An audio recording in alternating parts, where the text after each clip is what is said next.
Busing Brewster by Richard Michelson. Pictures by R.G. Roth. All summer I've been playing on the playground with Brian. I climb the fence by myself and Brian catches me on the other side. "I'll be back soon, Brewster," he tells me. He runs off with Jules and Big Earl, but I don't mind. There's plenty to do. I find a stick and swing like Hammering Hank. Smash! Bam! I make believe I'm hitting homers, but it's just Jules throwing a rock high over my head. Uh-oh. I hope that isn't Miss Evelyn's window. Miss Evelyn's going to teach me the first grade at Franklin. Smash! Bam! Crash! She's mean, Brian tells me. She yells like somebody's always setting off her fire alarm. He squints his eyes and pretends to put on glasses.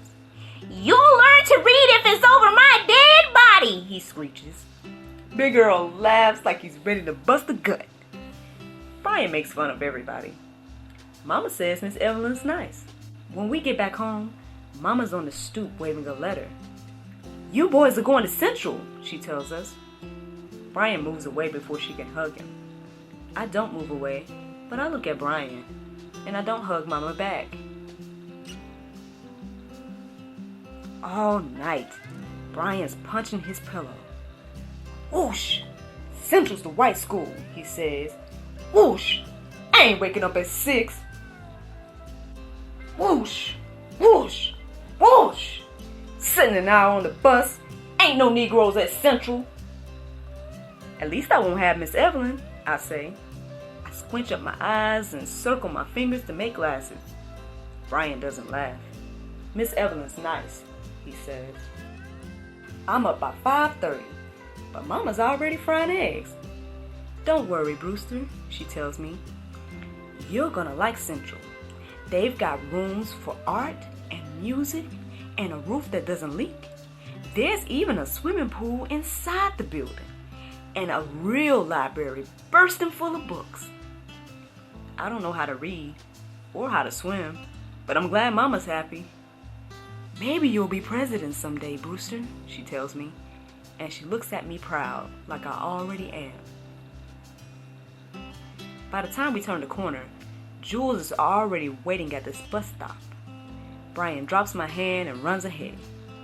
The bus turns right at the Jewish cemetery.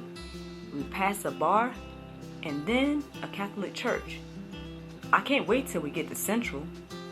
Maybe I'll learn how to swim. I wish Mama had bought me a bathing suit. "What's that sign say?" I ask Brian. There's white people lined up on both sides of the street. "Welcome to Central," Brian answers. But I see him give Jules one of his better don't tell on me looks. Smash! Bam! Crash! I didn't even see the rock. I just heard the glass shatter. Brian squishes me down under the seat. "Wish we could stay at Franklin," Brian says. From down here, Franklin seems a million miles away.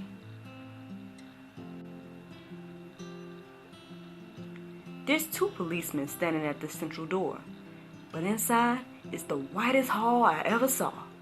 There are brand new shiny lockers lining up one whole wall. There's even a water fountain, and it's making me thirsty. I'm drinking when somebody shoves me from behind. "Wish your kind all stayed at Franklin," he says. "We like it right here, freckle face." It's Brian, pushing him back. Now all the older kids are yelling. One of the cops rushes over. "Well now, lads," he says, "if it's trouble you're wanting, you can follow me. If Big Earl was here, he'd be busting a gut." We're spending the whole first day in the library. Brian says it's called detention, but I don't mind. I've never seen so many books.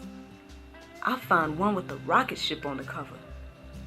I turn all the pages and then start again from the front. I wish I knew what it said. Miss O'Grady's the librarian. She looks just like Miss Evelyn. "Perhaps you'll be an astronaut someday, Brewster," she says. She brings me a book and the moon landing. "Mama hopes I'll be president," I say proudly. I feel stupid as soon as I say it. Even I know there's never been a Negro president. But Miss O'Grady doesn't laugh. "You'll be going from here to Harvard then," she says, sitting down next to me. "So we better begin by teaching you how to read." Behind her, I see Brian squint his eyes and pretend to put on glasses. When Freckleface busts a gut, he sounds just like Big Earl. Miss O'Grady reads us a book about some man called Kennedy. "Every child deserves an education," she says.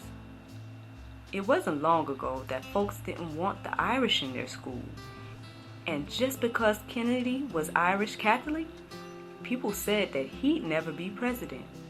But he proved them wrong. I look over at Freckleface, but he isn't even listening. He keeps whispering to Brian and laughing.